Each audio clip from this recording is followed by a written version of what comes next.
సినిమాకి పాత్రలు మార్చినట్టుగా పవన్ కళ్యాణ్ కూడా పరిస్థితులకు అనుగుణంగా పాత్రలు మార్చడం అతనికి ఒక అలవాటు. అది రాజకీయాల్లో కూడా కొనసాగిస్తున్నాడు.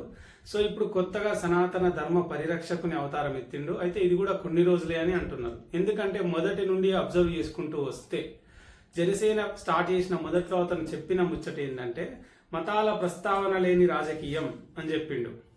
కొన్ని రోజులే ఉన్నాడు, అది అయిపోయింది. ఇప్పుడు సనాతన ధర్మ పరిరక్షకుని అవతారం ఎత్తిండు. ఫైన్. కులాలని కలిపే రాజకీయం చేస్తామన్నాడు. తర్వాత కమ్మలతో మీటింగ్ పెడతాడు హోటళ్ళల్లో, స్టార్ హోటళ్ళల్లో, అది కూడా పోయింది. ఇప్పుడు అతను కులాలని కలపడం కాదు, జస్ట్ కమ్మ కులాన్ని మాత్రమే కలిపే వ్యక్తి, అది కూడా ఎగిరిపోయింది.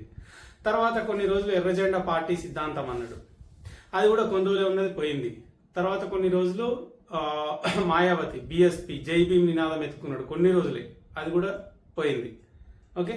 కొన్ని రోజులు చంద్రబాబు అన్నాడు, కొన్ని రోజులు చంద్రబాబుకి వ్యతిరేకంగా ఉన్నాడు, మళ్ళీ చంద్రబాబుతో దోస్తీ కలిసిండు, బీజేపీని పాచిపోయిన లడ్డూలు ఇచ్చిరని తిట్టిండు, మళ్ళీ ఇప్పుడు బీజేపీ తోటి కలిసిండు, ఆ లడ్డూలు ఇప్పుడు టేస్టీగా మారిపోయినాయి.